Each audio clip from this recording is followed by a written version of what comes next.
Hey everyone, my name is Andrew Davis, and you're watching Conversations in Pop Culture. And yes, I am scandalous like an Ashley, but enough about that because I have with me comic creator Rob Multari. So, welcome back to the show. No, thank you for having me again. Oh no, I always enjoy having you on. I always enjoy having you on. Obviously, we talk a lot about Nightwolf, some Snowpaw, some Wolf Pups every once in a while. When I am not allowed to curse if I interview about that project solely, because it is a children's book. It is a That is true. children's book. Nightwolf is not a children's book, and Snowpaw is definitely not a children's book. To the same degree. But all jokes aside, obviously you got a lot going on with Nightwolf, which is on Kickstarter, issues 1 through 9.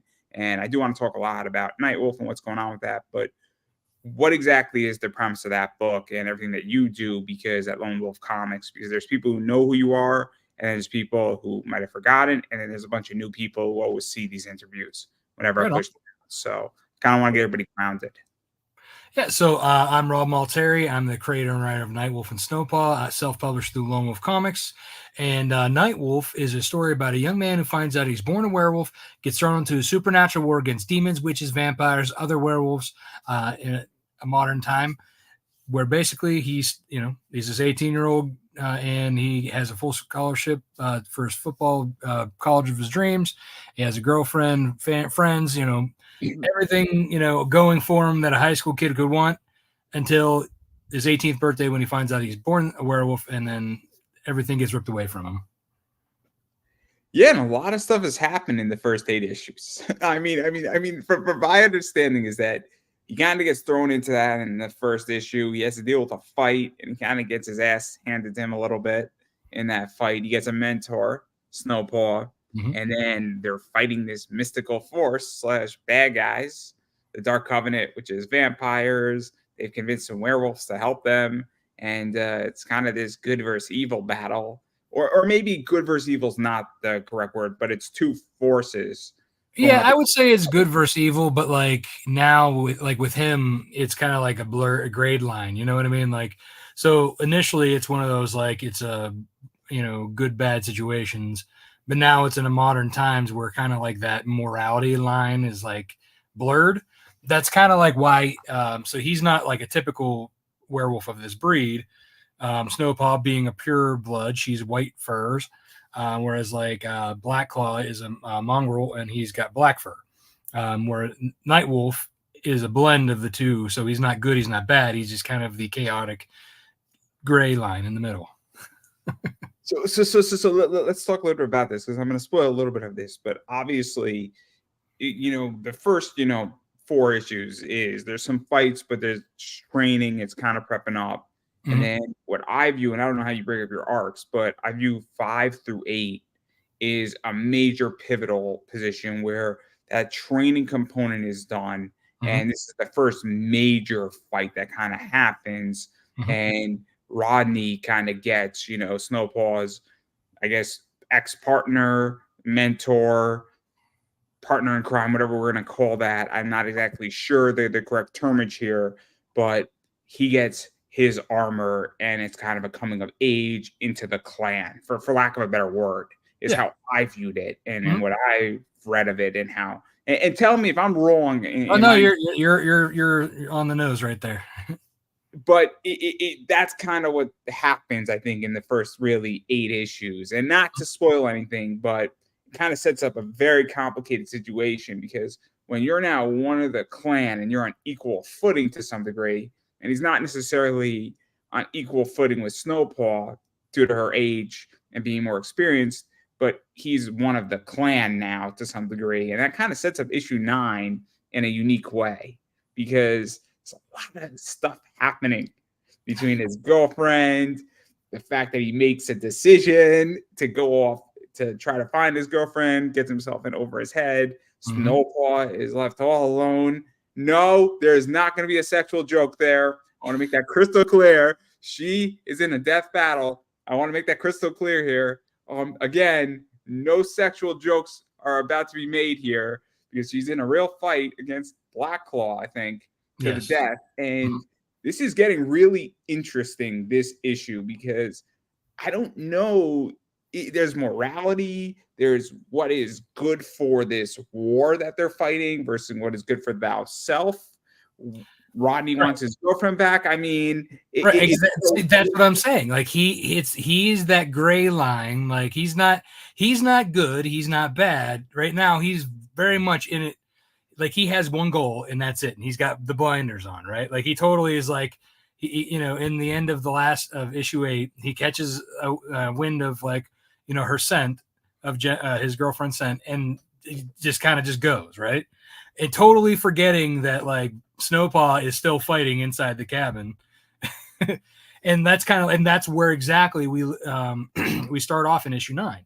We're continuing that same battle, and he's then running off through the woods looking for Jen, and it basically kind of gets him in above his head. He's off on his own, and he kind of bites off more than he can chew. I mean, it gets interesting, right? Because you have a character who didn't ask to be a werewolf, didn't ask for this power, just wanted to go play football, right? Mm-hmm. And have his nice car and have his life and have it all, right? Have his family and all that stuff, and then now he's in this war, but he doesn't want a part of this. I don't. Yeah, he wanted nothing to do with it. But he's involved in a war, and then he just left his trainer to potentially die. I mean, this is what's so interesting is that because we have the first 8 issues, and you're like, oh man, Snowpaw and Rodney, they're gonna go fight this evil force, the Dark Covenant, and then he's like, fuck this, I'm out of here. And like, because that's like a 180, and that's what's so fascinating about this issue. From the way it's described on Kickstarter and the way it's being approached is that this is kind of not it's kind of a 180 a little bit. I mean, I would say because again, you have to understand, like in werewolf age, he's still a puppy, and and if you learn anything from kids in horror movies or like The Walking Dead, for example, Carl was a pain in the ass, right? Like he did the wrong things all the time and got people killed, right? So like this is stuff that happens, with this age group, the younger ones who think they know better, they think they know it all. They're going to go off and do it on their own, right? And so it's not so much that it's like he's saying screw this, his mind is like, oh, I smell her, I'm going after her, I'm going to save her now. You know what I mean? Like, so it's like I said, it's kind of not so much that it's like he's running away from the situation. Unfortunately, he's running head into it. Because it's interesting because this is an evolution issue for Rodney, and even his relationship with Snowpaw. And that's also what's fascinating is that this is obviously going to change something because there's consequences that are going to ensue out of this. Whether Rodney gets himself killed, hurt, injured, Snowpaw gets herself hurt, killed, or injured, Jen somehow gets killed. And this is going to have, I think, lasting effects. Maybe I'm wrong here, but I don't see any other way how there can be not consequences out of this issue of something happening. And it's also going to be, I think, a pivotal moment because if somebody does get killed or majorly hurt or anything of that nature, whether it's Rodney, Jen, Snowpaw, I mean, this is that position. It's kind of like when Obi-Wan Kenobi died in Star Wars. That was a pivotal moment. It was a pivotal moment. And then when Luke lost his hand, we were all like, well, it served you right. Yeah. Well, let's say there is a pivotal moment. I'm not going to say what it is or who it is or how it is, but let's just say that there's a mysterious succubus involved, and her kind of appearance also kind of plays a factor into something. And then in this issue, we're going to learn a little bit more about what drives his power. That it's not just, obviously like being the werewolf is kind of like a creature of magic nature, but his kinetic energy is something a little different. So we get a little bit more into that. No, see, because again, I just find it fascinating when you get to 8 issues into something, you got to throw a curveball in there. And I mean, my New York Mets are not in the World Series, so we don't have to talk about that. But you throw a strike, you throw a ball, you got to throw a breaking ball at some point to get the batter and keep the batter honest to some degree. And I think that's what's fascinating, because I don't know, and correct me if I'm wrong, and you know more than I do. I don't know how many indie books make it past issue 4. I don't have that statistic in front of me. I Mhm. mean, I don't know how many people in comics make it past issue 4, because Yeah, it's hard. I mean, yeah.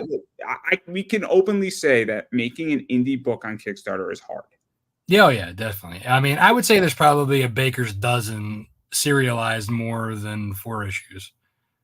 Now, I'm not saying you could do 4 issues and then do volume 2, but technically you restart it if you restart a volume. Mhm. Versus doing issue 5, 6, 7, 8. I mean, Ed Davis is on, I think, with the Immortal Era, he's on like issue 10 or 11. Tom Hutchinson with Critter is on 24. He was on last night. Mhm. But I can't think of people who have had a continuation of more than like 6 and 7 and Um, 8. Kevin Joseph with Tart, he's I think up to 19-ish. But you get where I'm going. Yeah, yeah, yeah. Masatonic High, they're up in the 20s, I believe. But Um, the point I'm making yeah. is that once you get to issue 8, 9, 10, you got to throw something in there that's going to switch it up. Because if you don't, you're just regurgitating the same shit to me. Oh, right, right. Like, what are we doing here? And that's what I think is interesting, is that because again, and I don't know how you break up your arcs, but there's something clearly different between issue 8 and 9, Mhm. because we've had Snowpaw and Rodney for the last 8 issues, give or take, and now he's running right into danger to get the Yeah, girl. yeah. I mean, we have to have, there's 12 issues in the story arc. I still have time to do stuff. And I can't just throw them into the big battle right away, right? No. I mean, I find this to be an evolution and an evolving issue, because when somebody goes out on their own and realizes that they don't know what they need to know, and then there's consequences for that, we get character development. And Mhm. that's the other thing too, is that if you only have 4 issues of a series, at least in my opinion, it's really hard to develop characters in 4 issues. Oh It's yeah, really hard. it is. It Personally, really is. I mean, I don't know. I haven't done a comic, but I would imagine it's Well, impossible. let's just say that like with Nightwolf, I started with 12 issues, right? So that was kind of like my plan is every story arc is going to be 12 issues. And when I started writing Snowpaw, I said, okay, I'm going to test this out with 4 issues. But let me tell you how much harder it is to write 4 issues and cram one story arc into those 4 issues than to do it, like with Nightwolf, where it's 12. I had a professor when I was studying abroad in America. Don't ask. I understand. It's a weird thing. I studied my semester abroad was at American, and it was unconventional learning where the professor didn't teach. Instead, we were taught by all these people in government. So somebody who works in Homeland Security lectured to us, somebody in the Labor Department, and then somebody from a lobbying firm lectured to us. And we were in class 3 days a week, and we had like 6 speakers. And then every once in a while, the professor would give a lecture on a topic that to fill in the gaps. So what it was is that we had papers to write, and you had to fit your paper into 2 pages.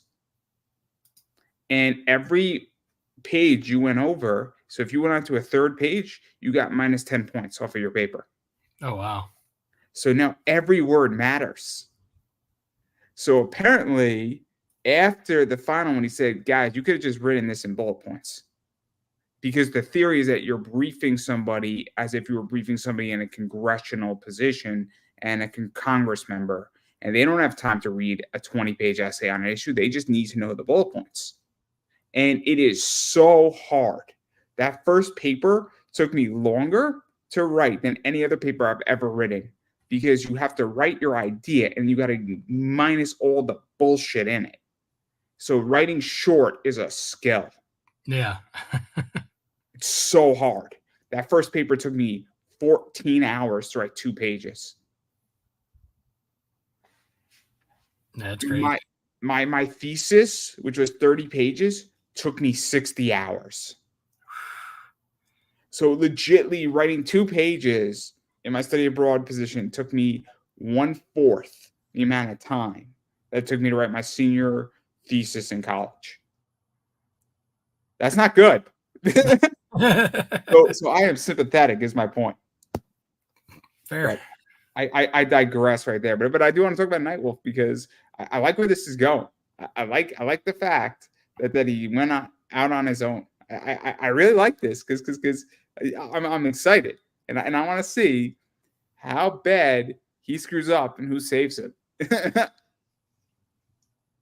I mean, like I said, stuff happens.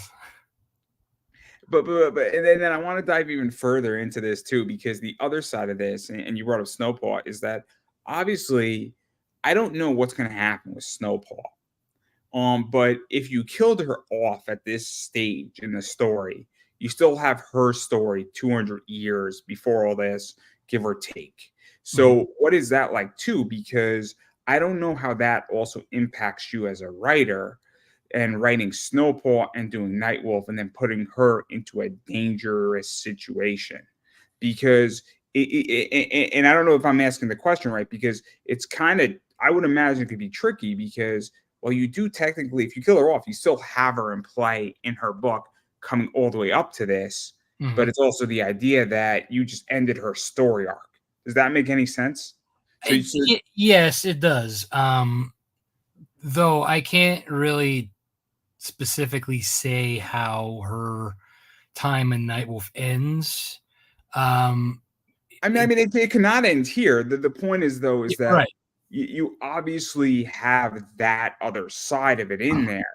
And I would imagine that it's probably a blessing and a curse as a writer because it's almost like in Star Wars, they killed off Obi-Wan, right? But then they did a prequel series of Obi-Wan, but we know how his ending is, but we don't know those 40 years from when he was pretty much cutting off Anakin's legs. Right. I think so. For me, like I have to do it more justice as far as like I don't want to like break continuity. Like I want to make sure that like just because I can go back and write something doesn't mean I can like play with it to the point where it doesn't make sense to what happened already. You know what I mean? Like I think they did a lot of that with like, you know, the prequels and Star Wars, and they gave a little bit of that too in the Obi-Wan series. There's a lot of like things that didn't mesh with the continuity. You know what I mean? So like that's always what like is for me. I'm a big fan of continuity. If you mess with continuity, you've lost me. Like I hate when people retcon stuff. I hate when people just like totally ignore the source material, you know. So for me, you know, that's what's nice about being able to go back and do Snowpaw, and that I'm the writer for both, that I know where where point A meets M and M goes to Z. No. I agree. I guess where I'm going with this is that at some point her story arc is going to end. Whether she just says, "Hey, I'm retired," or she gets killed, or whatever that looks like, or something else happens. And anything could happen. But you also have the ongoing thing, and so that's where I think this is so interesting because it's kind of, I would imagine as a writer, if you know how your character ends and you published it and wrote it, but you have legitly the gap all the way minus the start when she came into Nightwolf to fill in, you know, it gives you so much to play with. And it also, you can start teasing some of that stuff of her death. I mean, the fact that like in Star Wars, which I thought was nice, is that, you know, Obi-Wan said to Anakin, I fear you're going to be the death of me someday. That's a nice little, you know, touch. That to some degree brings in continuity where, but like, and that's why I think it's so interesting because as a writer, that's like, I don't know how to describe it, but it's a very interesting situation when you could set up both of those things at the same time. Well, that and like I've already hinted at Silvermane's end, you know, at the hands of Blacklaw. So that was kind of already hinted. And so I get to go back I mean, that's still sort of like later on, so I still have a lot of time to enjoy writing him. But I get to have that point where like I get to introduce Black Claw and I get to see that ending with Silvermane. You know what I mean? So that's something that, like, again, both those things, like you said, between however things end, I get to play with the wordplay, as if you will. Because they're happening at the same time. That's what I think is unique about the circumstance with what you're doing with both Nightwolf and Snowpaw, is that they're happening at the same time.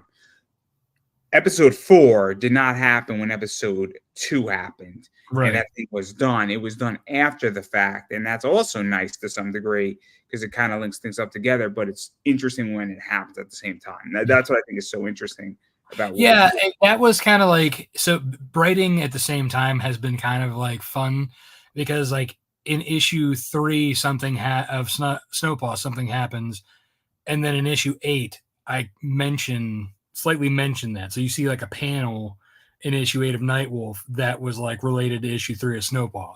And then in issue 4 of Snowpaw, which the script is done, it's in Mog's hands at this point. I wrote something that like I had that like had been mentioned prior in Nightwolf, but like, you know what I mean? But I'm able to like pull from that, because they're both like, like you said, simultaneously going. Again, I think it's just fascinating because it's a unique situation that very few, I think, companies and writers are ever in at the same time. Right, yeah. It's not good or bad. It's just what it is, and that's why I think it's unique for sure. And again, though, I'm not a writer. I have no intention of doing that. I think that would mind fuck with me indefinitely. And then not writing a comic, doing legitly 200 years here and then 200 years over here. We're just like, I operate linear. I don't operate in like a circle that's mixed up and jumbled. So like it actually kind of works to how I write. So like in my mind when I'm playing out the scenes in my head, like there's key things that I want to happen, right? I may not have all the in between before I hit the script, but like in my head I have the main scenes playing out, and then I'll write those like key frames, if you will, and then I'll fill in the gaps. So it's kind of like that, but farther back. Yeah, I'm so linear. I'm so linear, and I'm so like grand picture oriented. Like I know exactly how I view things, right? And like I have to focus on one thing, right? So like I can't like jump from project A to project B. It So I just think doesn't. that's where my attention deficit is my superpower. I'm able to like once I get distracted, I'm like, "Ooh, it's over here now. Ooh, I'm over here." It's the same thing at my job. When there's 3 projects, I say, look, I'm dealing with this project. I'm going to get to a good stopping point here. I'm going to finish this unit up, and then I'll jump over there. Give me 30 minutes. I can't jump in the middle of a unit over to something else. Like, and my company and my boss and my coworkers understand, like, okay, you need 30 minutes to finish this up, and got it. Because I just need to like find the right breaking point and stoppage point. But that I understand how I work, and I'm not going to tell anybody else how they should work. That's up to you. Everybody works differently, and maybe my idea is wrong, or maybe it works for me, and maybe it's impossible. I don't know, but I digress. But yes, so that again, I am rooting for Snowball to get killed here. That's what I want. I'm going to be very disappointed if she survives this. I'm gonna be very disappointed. I mean, I'm gonna be upset. That's where I'm at.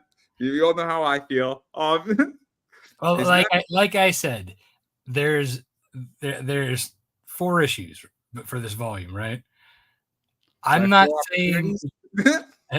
saying exactly what's going to happen, but let's say in issue 13 he is pretty much on his own. I mean, I think she's got to go. She's like Herschel. She's got to go. I mean, Maggie Green would not be the woman she is right now in The Walking Dead if Herschel was still around. So, I mean, it's true. I'm sorry. I was watching Talking Dead, and you have Dave Navarro on it, and Dave Navarro is like the bassist, like slash lead guitarist from Right. Jane's Addiction, and he's like, Herschel had to go. They had to kill him off, and he's just so calm about it. And like you have Dave Navarro saying it, it's like the funniest thing that's not supposed to be funny, but it's just Dave Navarro is like so intense on it, and he's like, you had to kill Herschel. He had to go. He's got to go. He's just bad here. You got to kill him, and it was great because Dave Navarro is the last person I would ever expect Yeah, to because he's usually so chill. be like so enthusiastic, and that's how I feel about Snowball. Is I'm gonna Dave Navarro Snowball So on Talking Nightwolf. so fun fact too about issue 4 of Snowpaw that's going to be coming out hopefully February. I tested so my editor read it. I had 2 more people, actually 4 more people read it, and each one of them had the same reaction to something that I did. Like basically, there was a couple twists in there and surprises that upset them. So I did my job. I'm just saying. She's got to go.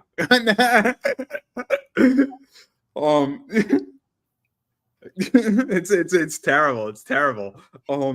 But I'm not gonna push too hard on it. On that.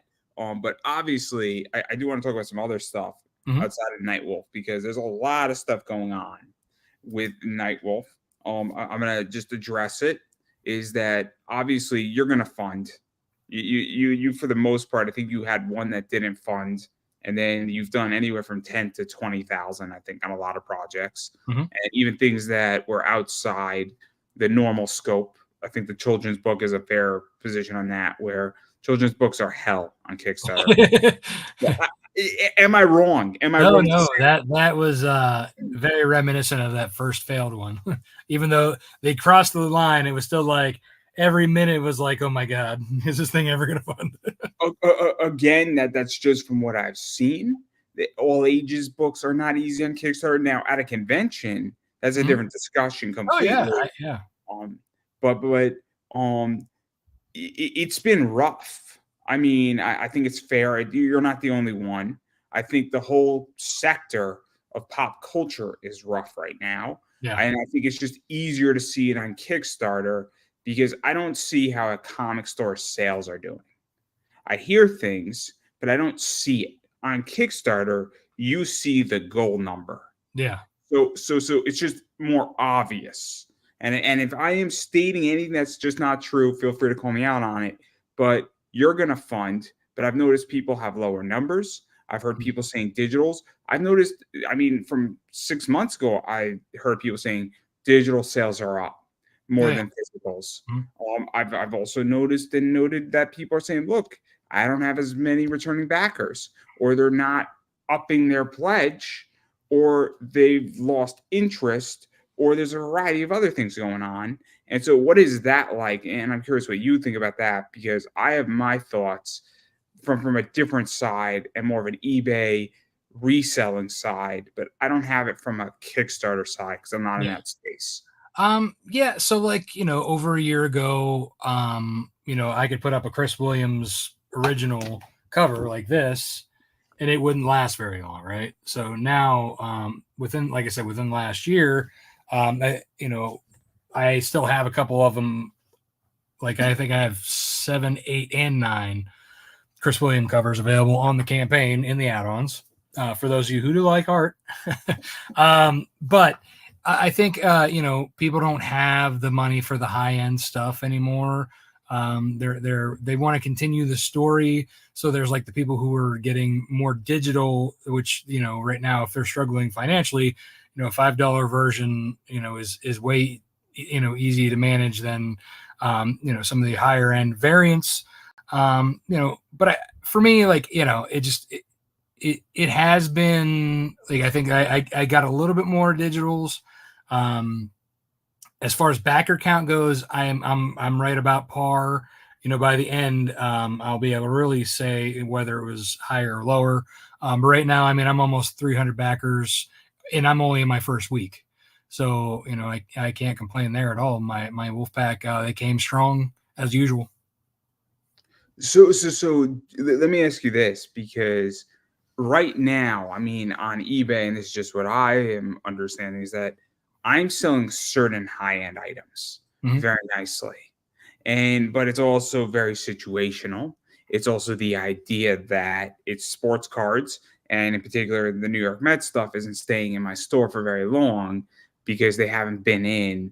I mean, they were the magical Mets, the wild card games, the Philly beating the Phillies. Nobody had that on their bingo card.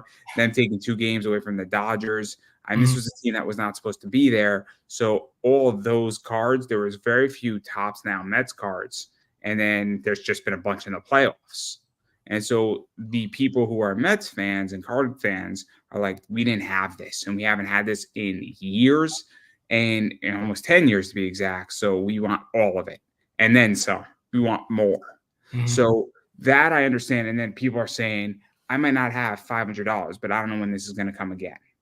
But I don't know how you feel about with those original arts and higher end variants, because is it that are they print to order, or is it limited sets, or is it, because that's also the thing too that I think is also getting complicated, is that I've been told, and just as a consumer, there's 50 of this book Mhm. that have been out there, and there's 50, but then there's another 25 on the next campaign, and then there's like another 15 left on the third campaign.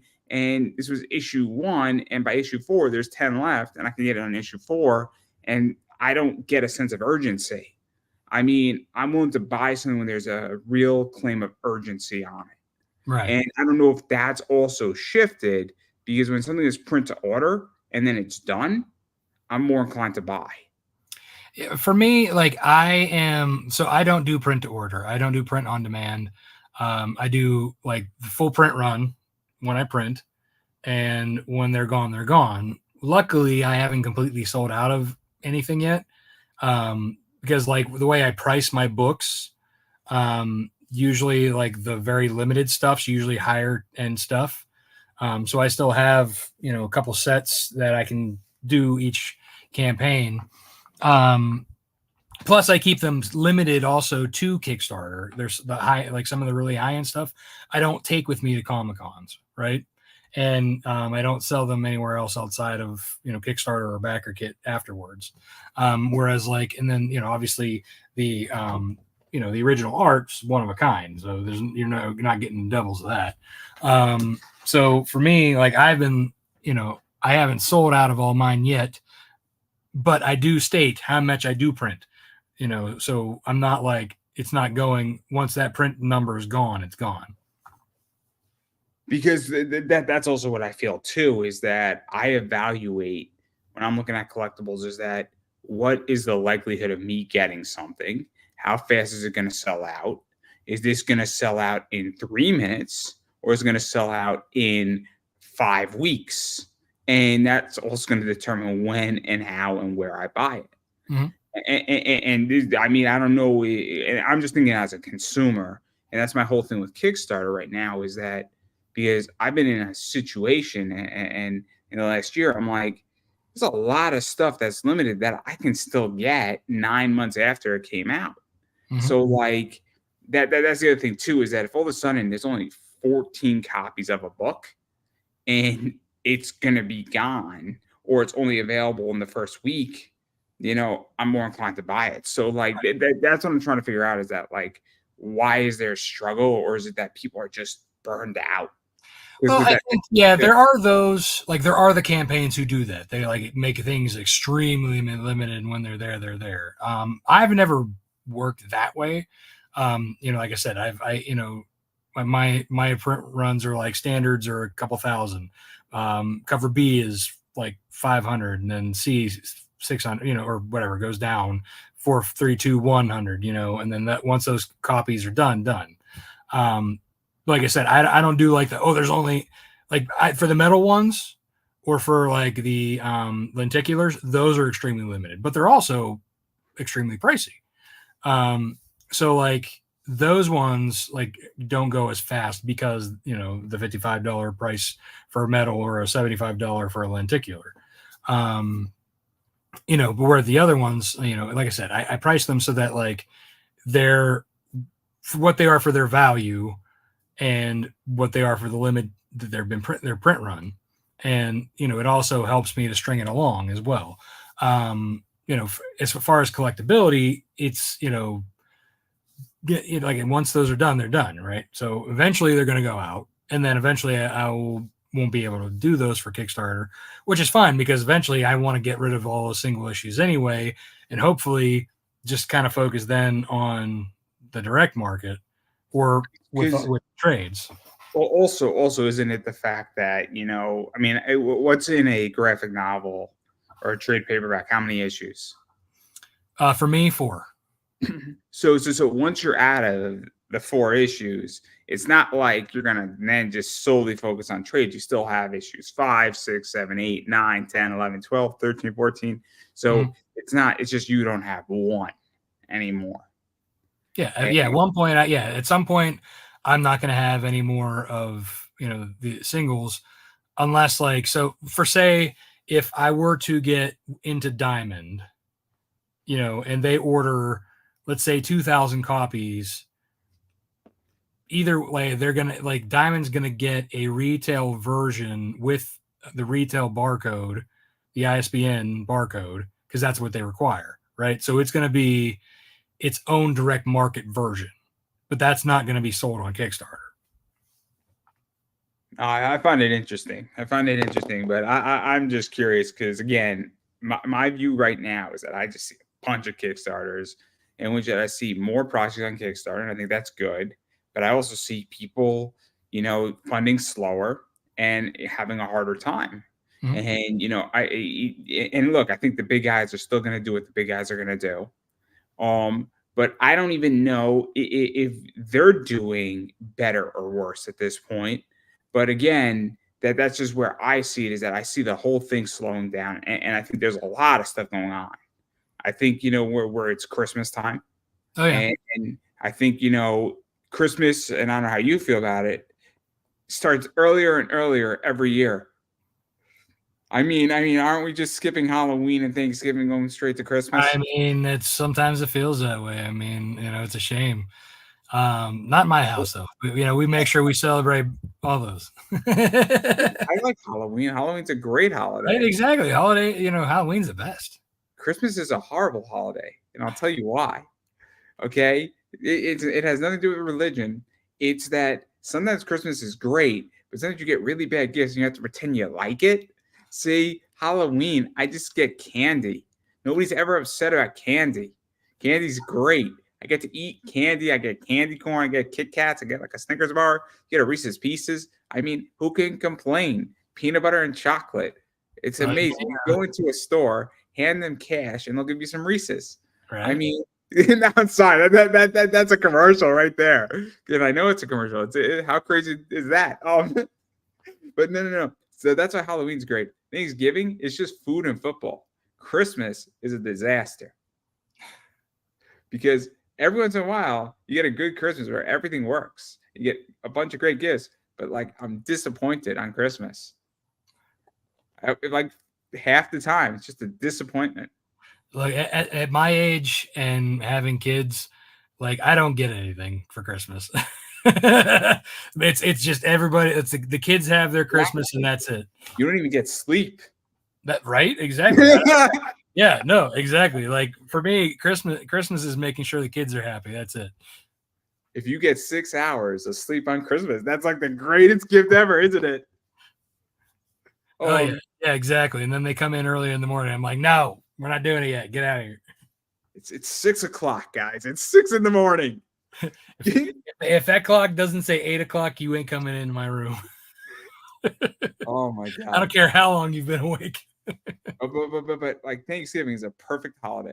It's food and football, and nothing can go wrong on Thanksgiving.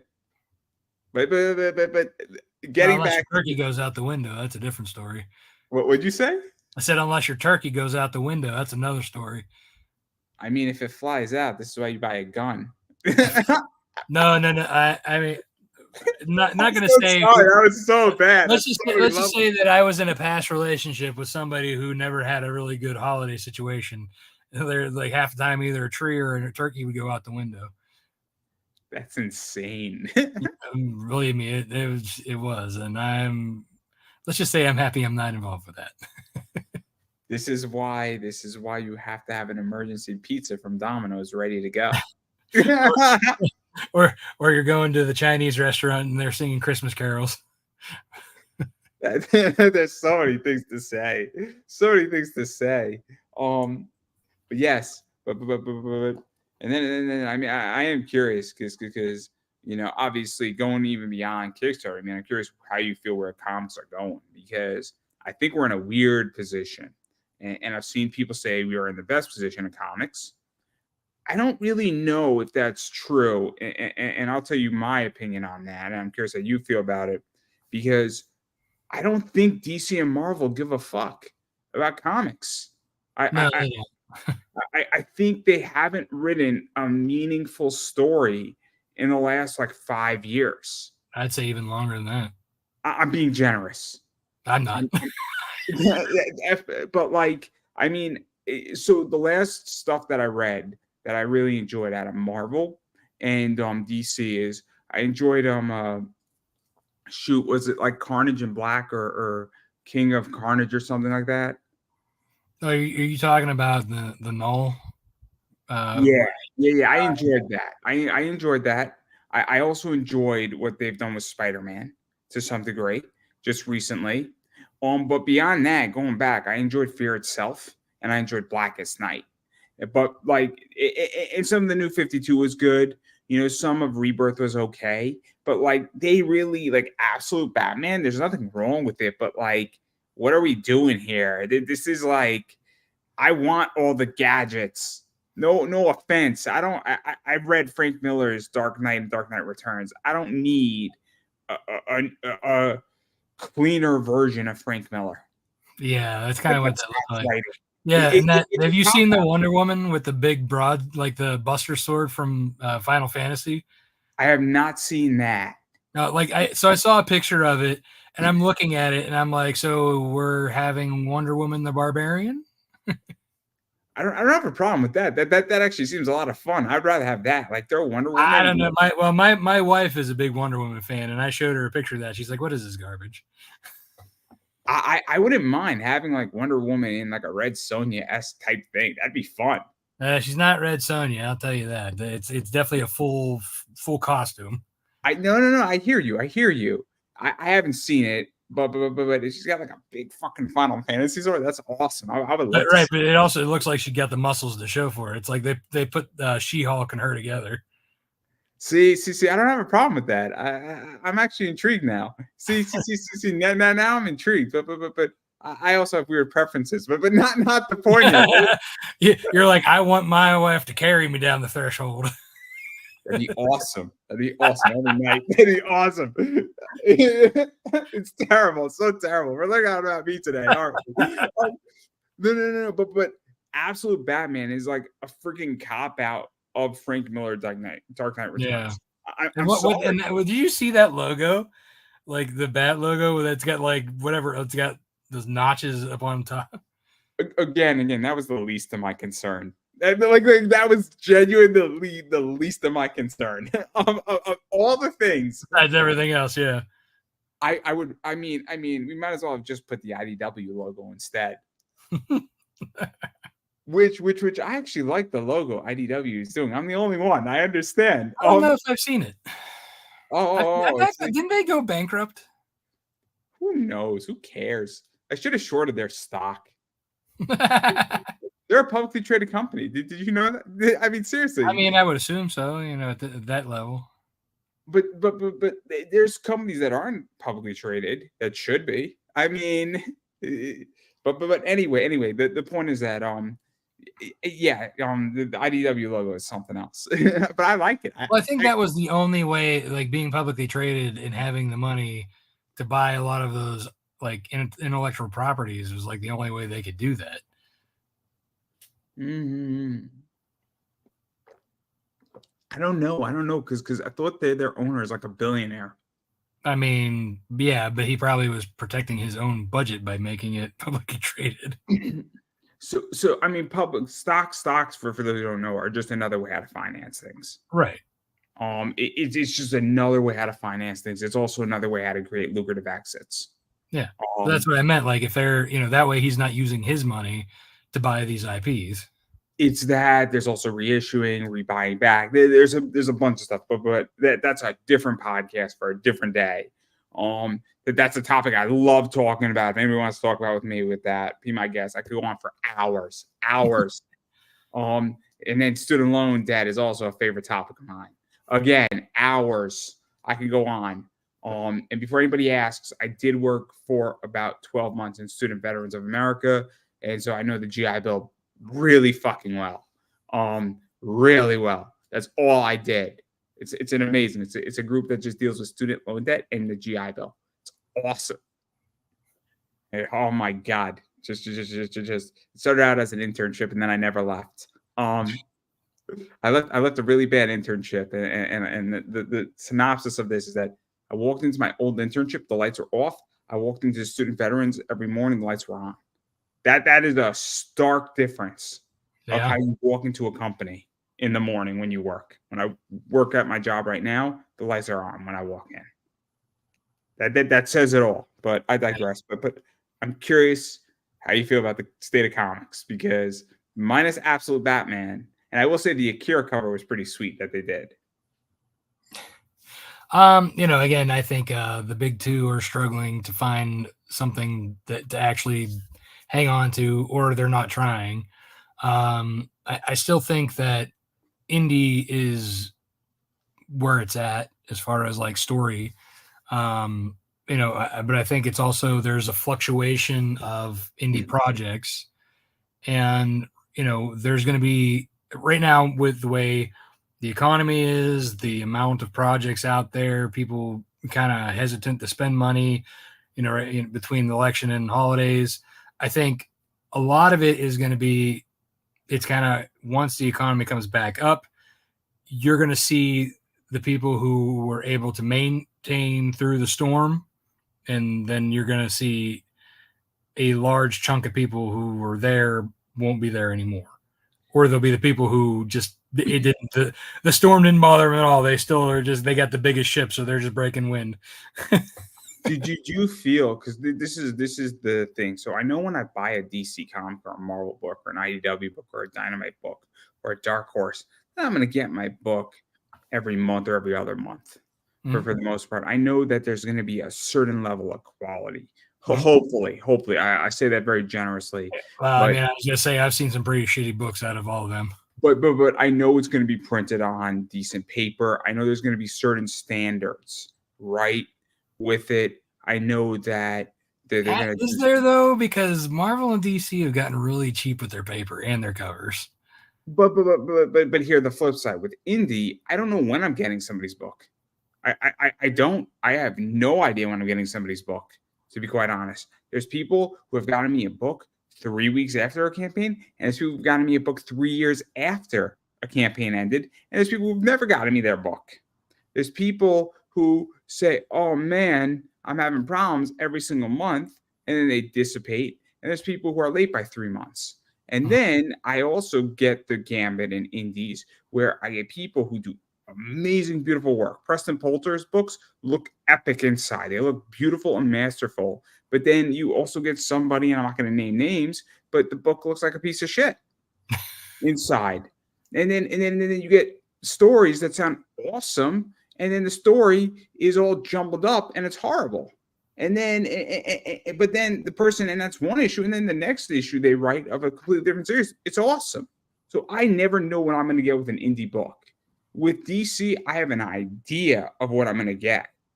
Doesn't mean it always happens, but I know with Spider-Man, I'm not going to expect something crazy in Spider-Man where it's not, it's not necessarily, it could be average, it could be below average, but I get an idea of what I'm going to get from the first issue.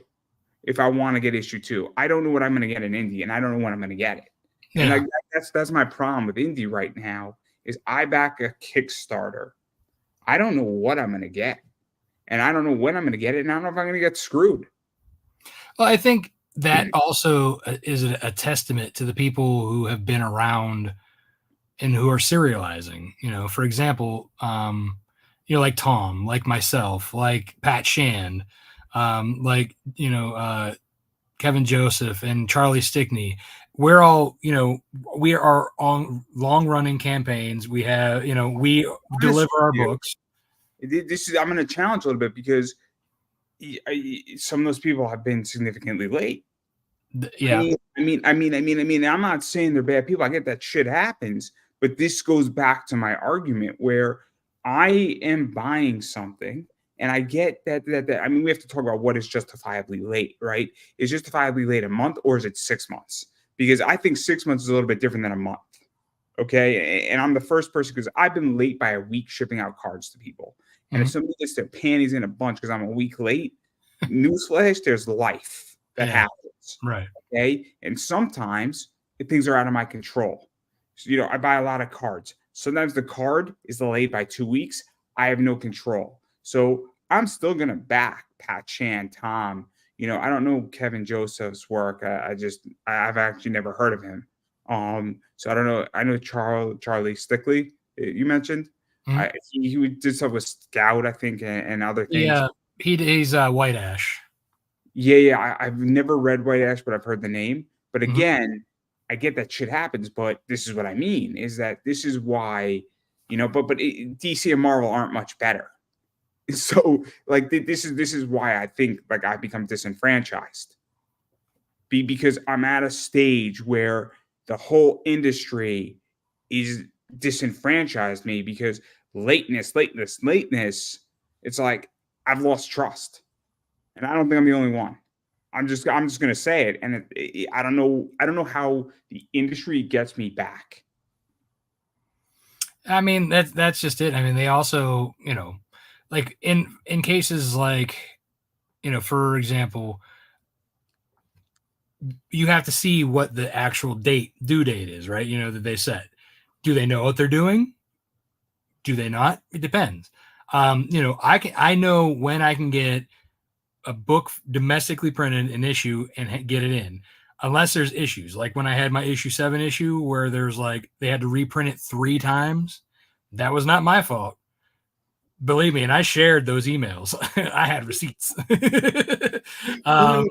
this is also the thing is that I am less likely to be angry and become disenfranchised with communication.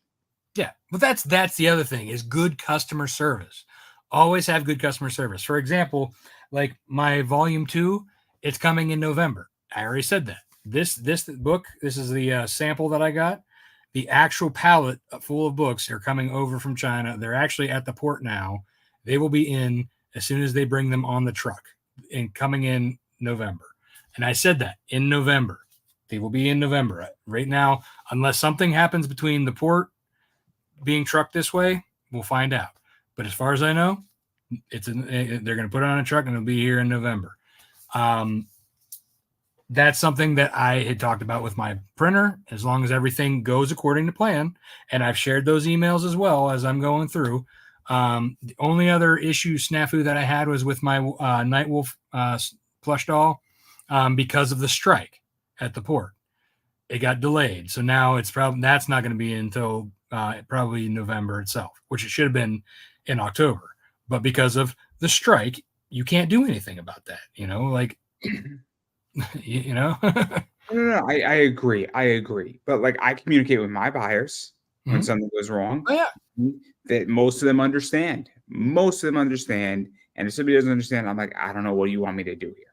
Like yeah, as long as you are, like you said, as long as you're communicating with them, you have you can show the emails, you're not hiding anything, you're good, right? You have the receipts. It's the people, the people who don't communicate, or they say something but they don't have anything to back it up. Those are the ones that are giving Kickstarter books a bad name, especially when they're not delivering. I agree. It's also the idea though that because the issue is that we're dealing with somebody like, well, we'll just use Tom. I don't think Tom's going to mind. Tom is running Big Dog Inc. and does really well. He does anywhere from 10 to 25,000 per campaign.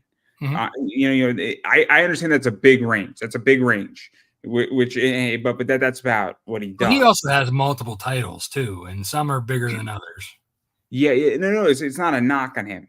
Yeah, I'm being as accurate as I possibly can be because I think that's important. But what it is that you know, so shoot, I forgot my point that I was about to make. But the thing is that fuck, I just lost my train of thought. Well, we were talking about Tom, and Yes, we're talking about Tom. So my point though is that there gets a position where if you're communicating, that's one thing, but yeah, it's just the idea that Tom does. Oh no, I know what my thought was. Sorry. So Tom does anywhere from 10 to 25,000 has a certain standard he wants to put out there, certain right. types of books he wants to put out there, certain quality of books. But Mhm. then you have somebody who just did a campaign for $1,500, didn't make any money on that campaign. Because I think if you just did $1,500, there's nothing wrong with that. If it's your first campaign building an audience, right? You're Right, doing a comic, I'm right. not knocking you, but you don't have any infrastructure. You don't know what you're doing, and your quality of shipping could be shitty. And that's the problem with indie is that, and this is where I think it gets complicated, right? Because if I say, "Oh man, that sounds like an awesome idea of mecha robots fighting each other trying to save cats from like an evil empire of like the fish empire trying to drown the kittens, and then they're fighting in robots," this sounds like an awesome idea, right? But the person's never done a comic before, and I don't know what their back end looks like, and I don't know when I'm gonna get their book. Well, and at that point, yes, when somebody who's unknown comes in with an issue one, you're like you said, they're not going to probably do that well unless they are able to show that they know what they're doing. Though, if So they continue with issue 2, 3, the then point, you kind of see like, okay, these kids know what they're doing.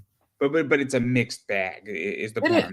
I mean, And you so, just, I mean, as a buyer, it's like with anything, you kind of have to do when you're like looking on Amazon or you're looking at reviews, you're trying to figure out the but best buy. I agree, but I've had big names kind of screw me. So like Yeah. that's what Well, stinks, right? yeah. Well, that's the other thing is the big names who are used to everybody else doing the shipping, like they just want to do the drawing or the writing, right? So they're not used to what like the normal Kickstarter guys are doing everything, right?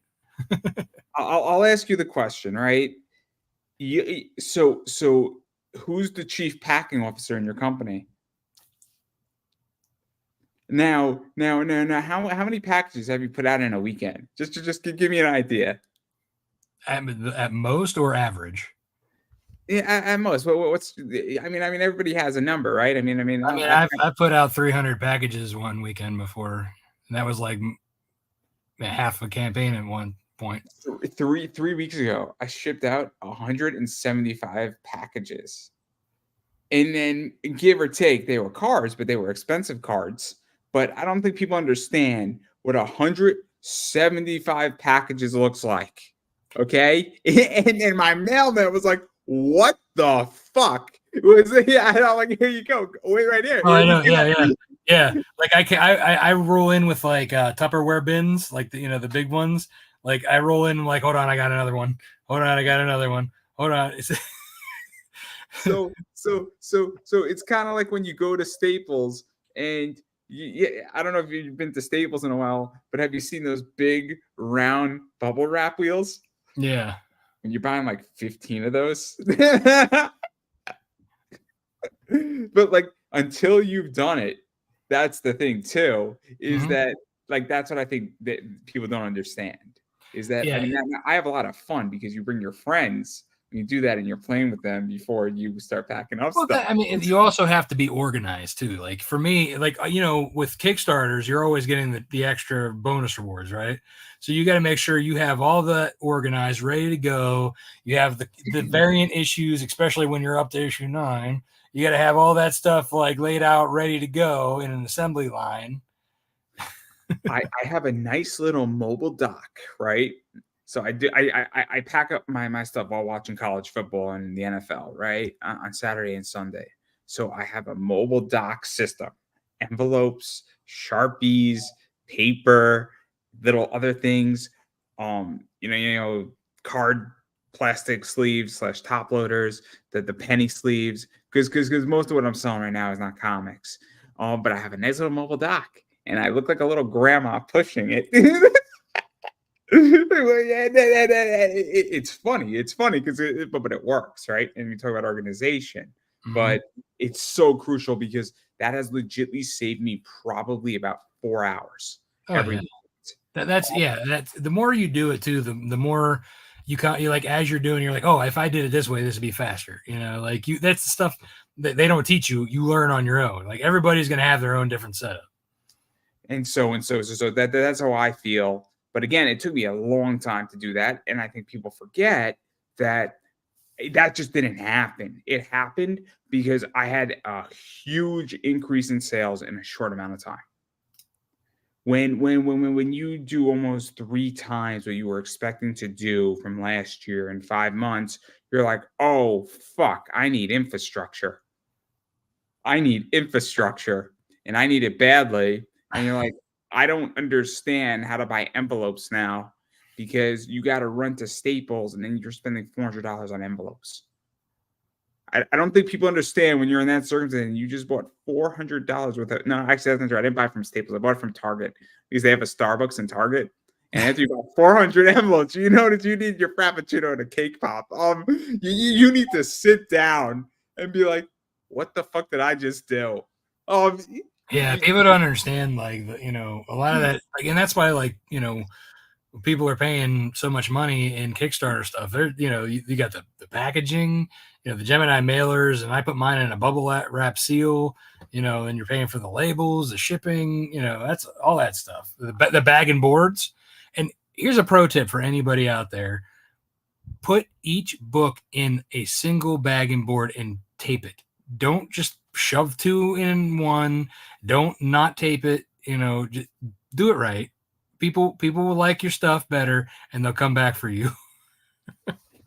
So, I mean, I have a rule of thumb, and it's interesting. Some buyers are like the weirdest people. So Panini, which is Topps' competitor, they tape the card over the seal, and half my buyers hate that.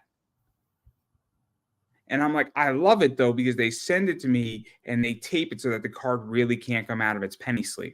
Mm-hmm. And my buyer's like, oh, it's really hard to remove that out. I'm like, I don't know what to tell you. I'm sorry. And they leave it in the they don't leave me negative feedback, but they put it in like positive feedback. Next time, don't use tape. I'm like, I didn't use tape. It was shipped to me like that. And then other people are like, yo, dude, I love that you taped it. It's like the weirdest thing because buyers will tell you what they want. And I'm like, half of you want X and the other half want Y. I don't know what to do. It's true. It's true. No matter what, you're going to get one the other way, or there's the one in the middle, like, I don't know, whatever. But nobody's ever said the card came damaged. Everybody's like, the card's fine. I'm like, the card is fucking fine, everybody. Like, it's a plastic sleeve. What do you want from me? I sold you a card cheaper than you could have bought it from the manufacturer because I buy it wholesale. I passed the savings on to you, and you're complaining about tape. I should just give them, I should say, next time I'll let you get bitten by a werewolf.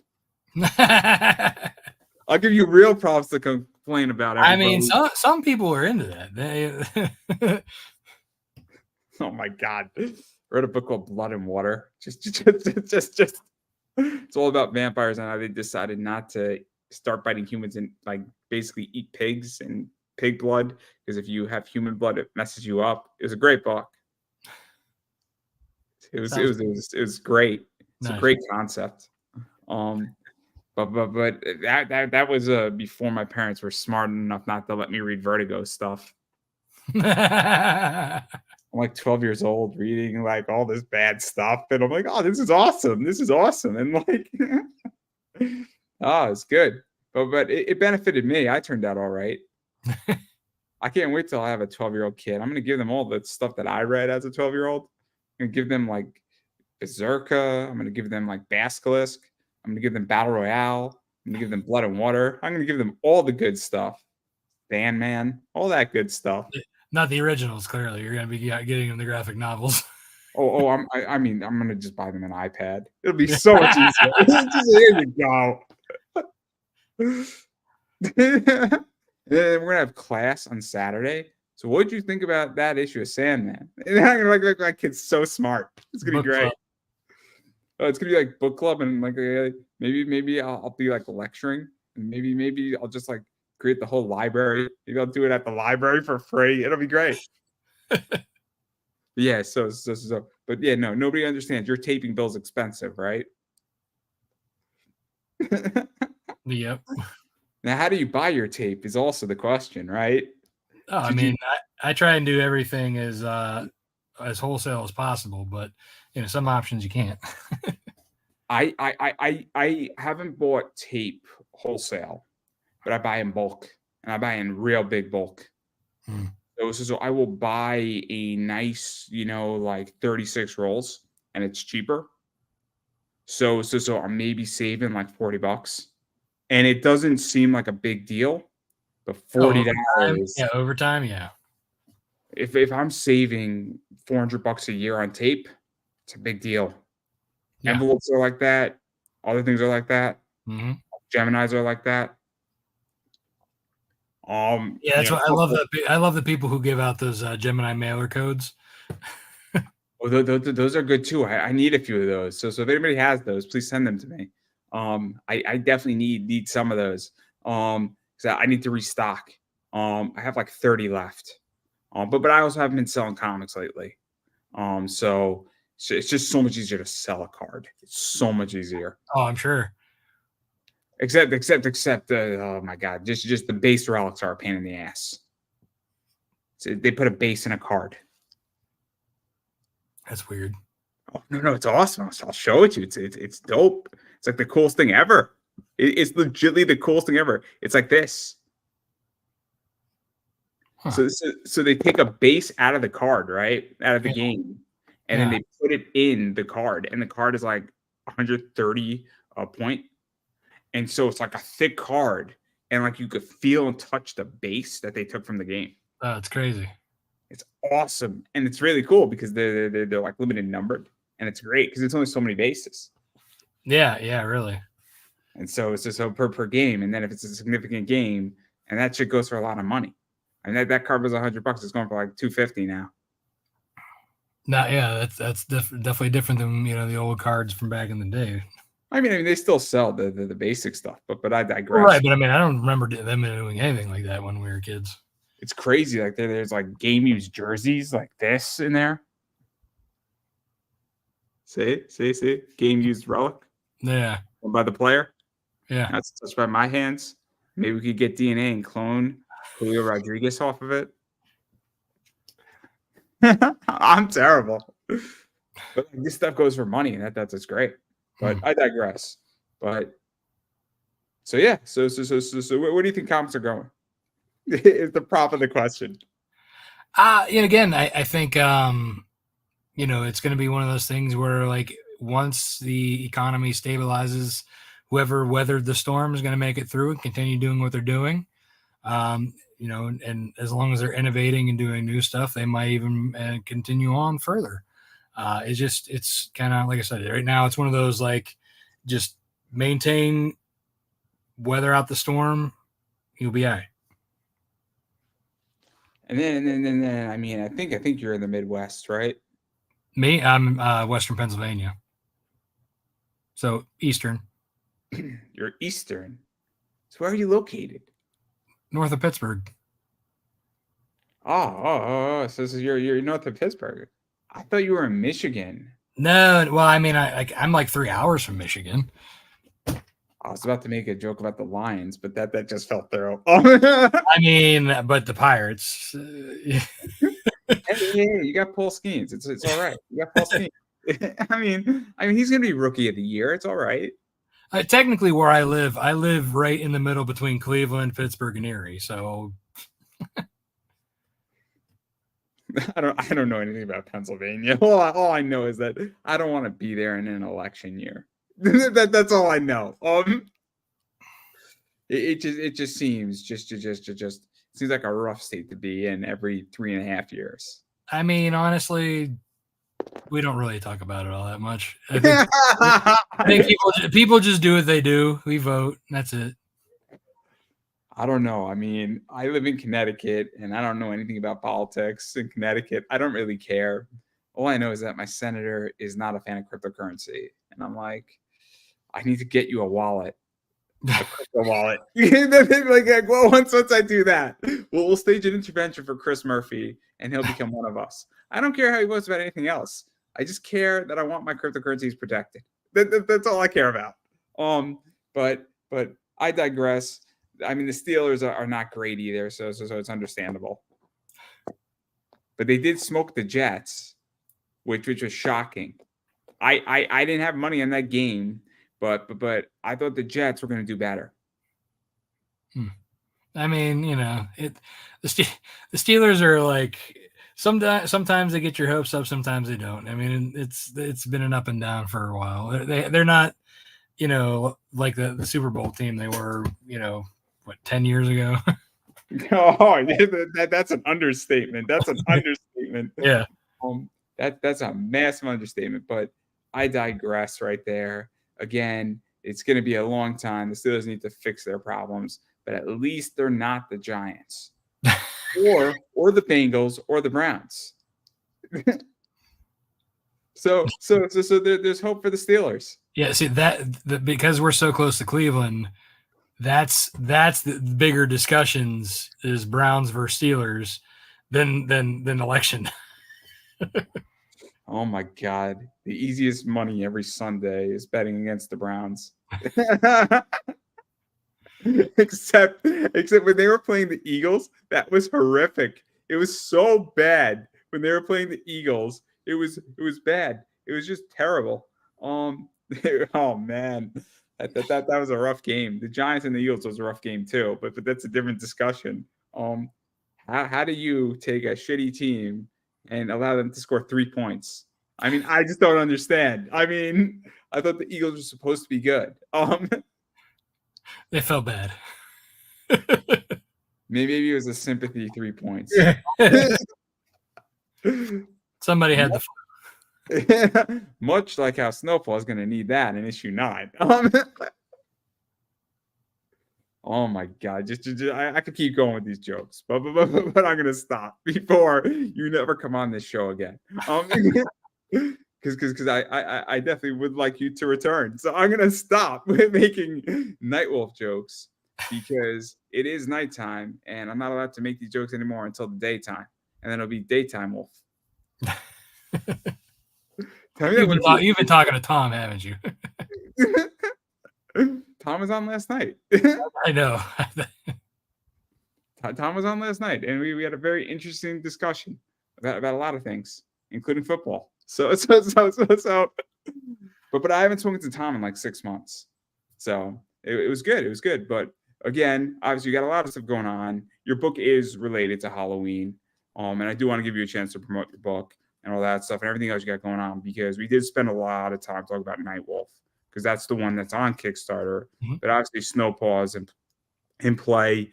I mean, you have issue 3 is being drawn. Is that correct? Issue 4. Oh, issue 4. I'm sorry. So then I misheard. So. Yeah, we're on issue 4 now. So that's what February, March is the time? Yeah. That's I'm aiming for a February launch. Again, that's all going to depend on when Mog and Bruna finish up with the art, and then when Dave Lentz can do the lettering. It's probably also dependent on what even it looks like in January as well, and all that stuff too, because we don't know what it's going to look like necessarily in the whole sphere in the new year. I mean, I'm going to probably still do it anyway. Oh, there you go. I was just giving you an out. I got it here.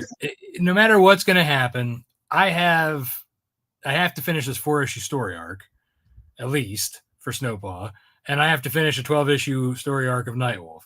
If everything goes to shit after that, then at least I finished something. Are you on a schedule technically to do all this, or is it just that because some people are on a schedule saying I need to get out 6 books a year or 5 books a year? I'm trying to do 1 a quarter. Okay. I asked the question because some people say, look, I want to be on a schedule where I want to get 6 books out. So I have to do a book in February, to do a book in April, to do a book in June, to do a book here. Or some people say, look, I'm just trying to get 4 books out, 1 a quarter, and I don't want to die. Yeah, Because both those things are relevant and sound strategies. That's why I ask. yeah. I'm the quarterly release. Fair enough. No, I get it. But obviously, I do want to give you a chance to promote yourself. So obviously, you got Snowpaw in play. You got Wolf Pups in play to some degree. Mhm. Night Wolf is obviously the book we were speaking about heavily, Yep. along with some other stuff. And then I don't think you're doing anything else at the moment in this sector, because I think this is the only stuff you're focusing on for the Yeah, next. yeah. I have other titles that I want to eventually put out. But you gotta so much time. Pick and choose your battles. Yeah, exactly. So yeah, I right now, like I said, we got Snowpaw, we got Nightwolf, Wolfpack Pups, the plushies. That's When about issue 4 is done with Snowpaw, we'll have a trade release for that volume. And yeah, like I said, we're gonna keep rolling out with Nightwolf. I plan to do more Snowpaw. But again, we're going to see the state of the world before I really start getting back into that. Well, I have some good news and bad news for you. Sure. Snowpaw might have to be global warming paw. Hey, man. I'm so sorry. I mean, in New York on Monday, it was 70 degrees in October. Yeah, it was 80 degrees here yesterday. And so I'm in an elevator. I'm like, I'll take global warming. Florida could have the hurricane. We'll take the temperature. It's fine. But yeah, so obviously, though, all jokes aside, hopefully global warming won't happen and won't affect Snowpaw too much. Oh, this is just terrible. It's just so terrible. But all jokes aside, obviously that's coming out in February. Mhm. Nightwolf is out there right now Mhm. on Kickstarter. Link is in the description, above, below, to the side, depending on how you're viewing it. If you click it, you can go through it. You can see all the rewards, all that stuff. Digital is what, $5? Yep.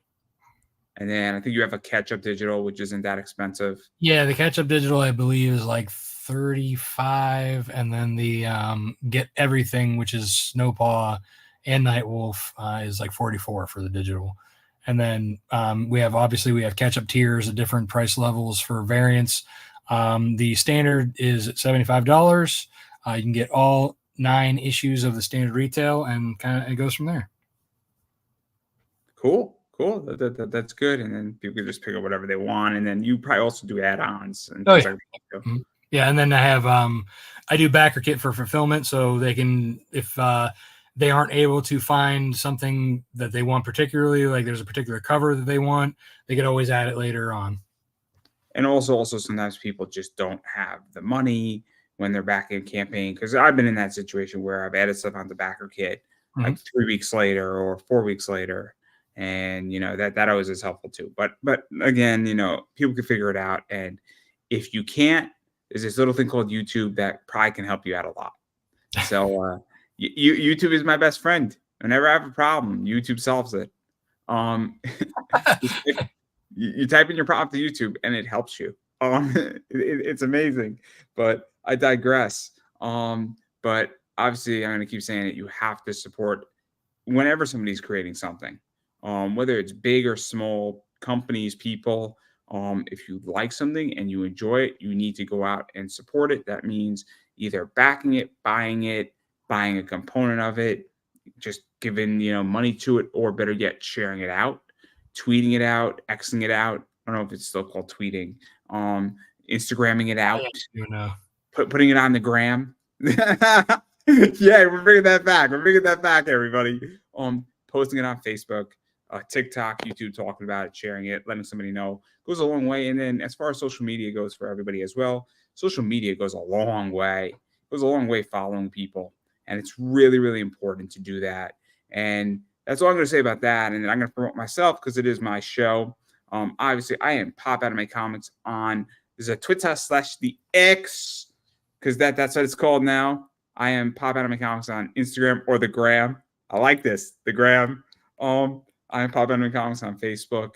I am also Pop Anime Comics on YouTube, Pop Anime Comics on TikTok. I run a little eBay store called Pop Anime Comics Collectibles, and I sell a lot of cool stuff in my store, like this. But apparently nobody can see it. Nobody can see it. I sell a lot of that. I also sell things like this, which I showed earlier, which is a base relic card. And this is also another version of that. And they're super limited. I have one of these left. I have some Dodger stuff right now, base relics. I got some Yankee stuff that they're playing on Friday. I also carry cards like this in my store, and I carry stuff like this in my store, which are 1-of-1s. These are 10 of 10s.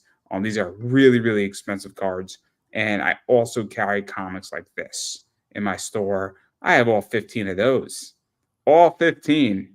So if you want that book, I got you. And you got to buy it from me. And I'm asking like 60, 65, around that price range. So it's not terrible. And if you are a My Hero Academia fan and you like well-endowed women who are muscular, then you should go read Wonder Woman. But all jokes aside, that's the type of stuff I carry. And I'm going to just continue to self-promote myself and chill and hold the dollar. This is my Cash App, everybody, because independent media is getting expensive. StreamYard's expensive, and I appreciate when people support independent media. So if you would like to support what I do here, what I do on an interview basis, and all that stuff, you could cash me $1 because, again, I am not monetized on YouTube, and that's everything how I feel. And no, I do not have the keys to the city like P. Diddy does. So I want to make that crystal clear. So hey, Eric Adams gave it to him. I mean, I'm just saying that, that key is useless. That key is useless because that's useless as Gotham's. What's the point of having a key to the city if it can't open up a jail cell? I will be performing stand-up on Saturday. I just want to let everybody know that no, I am not performing stand-up. But yes, that's everything that I got going on. And just remember that you go support independent comics and media and all that stuff. And follow me on social media. It makes me feel special. It's the most important thing you can do beyond money, because I do like money, and I would like to afford a Frappuccino tomorrow. So, cash at me, everybody, because I would like my coffee. But more importantly, follow me on YouTube. Please subscribe on YouTube. It actually means something, and it's very, very helpful. And it tells me that you want to watch my show and you want to see more interviews, and it's free. So there you go. But that's enough about what I got, and I'm going to give you the final word. So I'm Rob Multari. Please follow me at Facebook, Twitter, Instagram at Lone Wolf Comics. You can also find me at Rob Multari. The Kickstarter is at nightwolf.lonewolfcomics.com. That'll take you to that very long, arduous Kickstarter link. And you could also find more about Lone Wolf Comics at lonewolfcomics.com. And I think that's a wrap, everybody.